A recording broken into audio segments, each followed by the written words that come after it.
here's a little good news on the real estate front, at least in New York City. The value of your home or condo or co-op, whatever, is up. Now here's the bad news. Because the value of your home or condo or co-op is up, well, your property taxes are headed up as well, big time. 7.5% for co-op owners, nearly 10% for condo owners, and that's all starting this summer.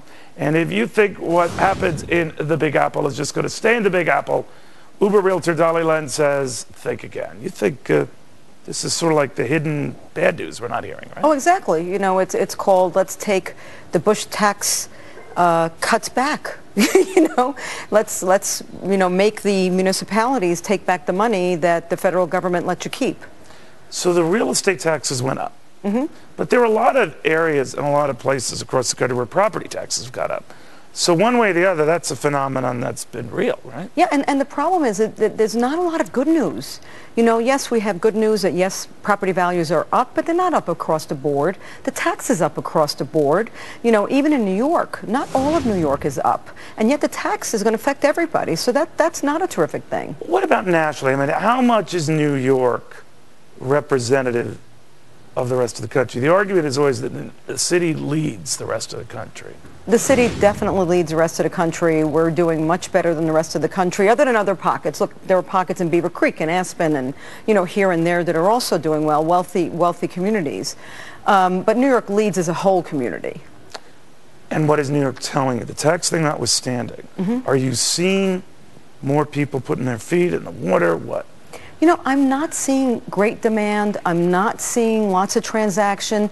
People are really being very cautious, watching what's going on and assessing everything almost daily.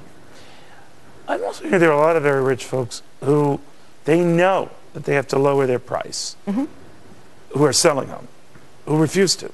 Yeah. So it's just like a Mexican standoff. It is, and we have a lot of Mexican standoffs going on all over town. There's no. But it's out of principle. They don't need the money. Correct. Let's say they've already made a lot of money on their home, but they're not budging. No, they're not budging, and I have to tell you, more times than not, they wind up being right. So they're not budging. If it doesn't sell this year, it sells next year. They have the luxury of time. So when you have, because they don't need it, they're not paying a mortgage. They're not. Or they just don't need the money. It's an afterthought. You know, they'll rent it. They'll worry about it later. It's an. I think a lot of them, it's on principle for them, though. They just don't like to budge. Yes, that's probably true. And you deal with these maniacs. What are they like? You know, it's not much different than all the other people, right? Oh, come on. It's a people business. So these aren't people. These are like monsters. You know, ask the person who answers a phone at New York Telephone what they deal with every day. You know, it's just dealing with people. When you deal with people, this is what happens. Right. I'm just thinking that a lot of my bosses are very rich people, so let me rephrase that. But if they get more confident, let's say they shop around, does that trickle down? In terms of absorption? Well, in terms of absorption, it doesn't. In terms of pricing, it holds a high level high, right? Because on those few outlying transactions, you're seeing, well, wow, that was $9,000 a foot, that was $3,000 a foot, you know? So you're seeing that. But in terms of transactions, transaction volume's way off. And I do predict it will continue to be way off throughout this year. Do you know what? You're the real estate expert, but like being a lawyer, I play an expert in this field on TV as well. I think it's jobs. I think the job situation doesn't improve, your business isn't going to improve. No question. Look, the old paradigm, really? location, I'm right on location, that? location. I was right on that? Jobs. Oh, yes, okay, you're always right. So,